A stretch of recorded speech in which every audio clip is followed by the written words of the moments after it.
संजय नगर कच्ची बस्ती, जिसमें लंबे समय से गरीब लोग एक छत बनाकर रह रहे हैं। लेकिन आप इन तस्वीरों के माध्यम से देख सकते हैं कि अब यहाँ न केवल अतिक्रमण के जरिए नए निर्माण किए जा रहे हैं, बल्कि कुछ लालची लोग सरकारी जमीन का बेचान भी कर रहे हैं। ये जो टीला आप देख रहे हैं, ये हाल ही में 1,60,00,000 रुपए में बेच दिया गया और ये खरीदार ईंटें डालकर इस पर निर्माण की तैयारी भी कर रहे हैं। हालांकि इस मामले पर नगर निगम को कार्यवाही करनी थी, पर शायद अब लगता है कि नगर निगम तो केवल आपसी लड़ाइयों में ही अपना समय बर्बाद करना चाहता है। एक गिनवाणी रहती थी यहाँ पे, वो थी कौन से गांव की थी, हरियाणा की थी।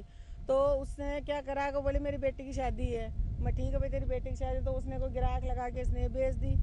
1,60,000 में बेची या जाने 1,35 में बेची। बाकी हम तो 1,35 की सुन रहे हैं कि 1,35 में। जमीन तो सरकार, वहाँ वो खेती थी, मेरी ही थी जमीन, तो मैं रह रही हूँ 20 साल से, तो मेरी है सरकारी जमीन थी जो वो उसने बेच के चली गई।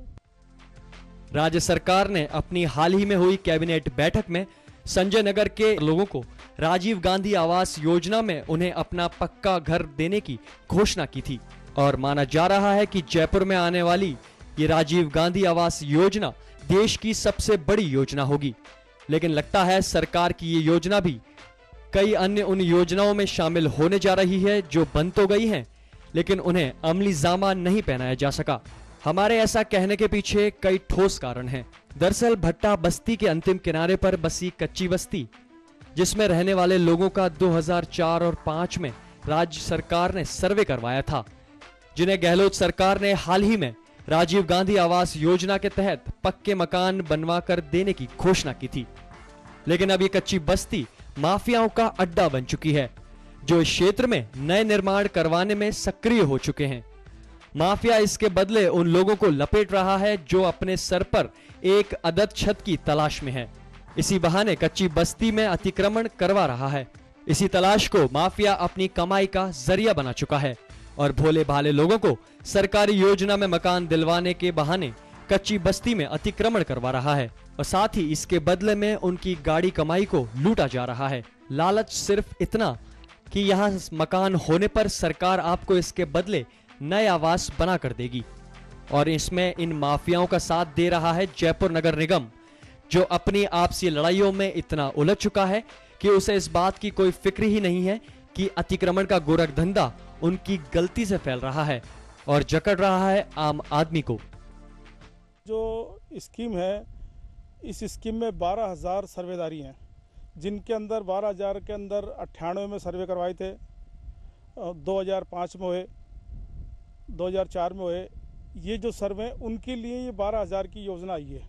लेकिन अब जैसे इस योजना का लोगों को मालूम पड़ गया कि ये योजना बहुत जल्दी इसका कार्य चालू होने वाला है और मकान मिलने वाले हैं, तो यहाँ पर कुछ बाहर के माफिया लोग जो आकर के रातों रात मकान बना रहे हैं, झोपड़ी बना रहे हैं, कब्जा कर रहे हैं, वो बेच रहे हैं, ताकि वो लोग ये देखें कि हमारी भी झोपड़ी बन गई, हमें भी मकान इसके अंदर मिला जाए।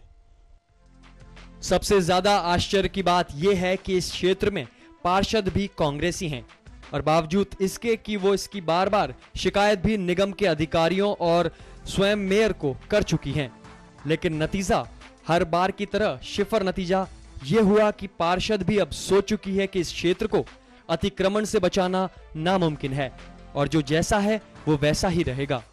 वहीं पार्षद को अपने क्षेत्र में अन्य अतिक्रमणों को लेकर भी कार्यवाही की मांग कर रही हैं, जिसमें नगर निगम, लेकिन मेयर और अधिकारियों की काम के प्रति निष्क्रियता का नतीजा ऐसा ना हो कि आम जनता को इसका भुगतान करना पड़े और राज्य सरकार तय सीमा से ज्यादा लोगों को इस स्कीम में अधिकार जताने से इस स्कीम को बंद ही कर दे, जिससे कि वो गरीब जो बड़ी आस के साथ अपने घर होने का इंतजार कर रहा है, उसका इंतजार अंतहीन हो जाए।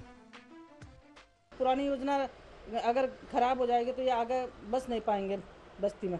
तो मेरा तो यही कहना है कि बार बार मैं लिखित में देने के बाद में भी कोई अधिकारी आकर ये नहीं देखता, सरकारी जमीन बिक रही है और मकान बन रहे रातों रात।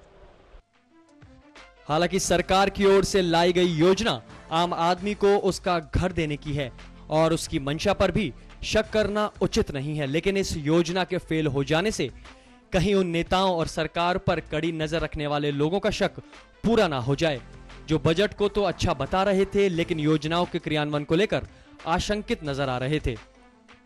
अगर ऐसा हुआ तो फिर गरीब आदमी अपने आप को सर छुपाने की जगह से महरूम पाएगा और सरकार के लिए आगामी चुनावों में एक अहम किरदार के रूप में सामने आएगा।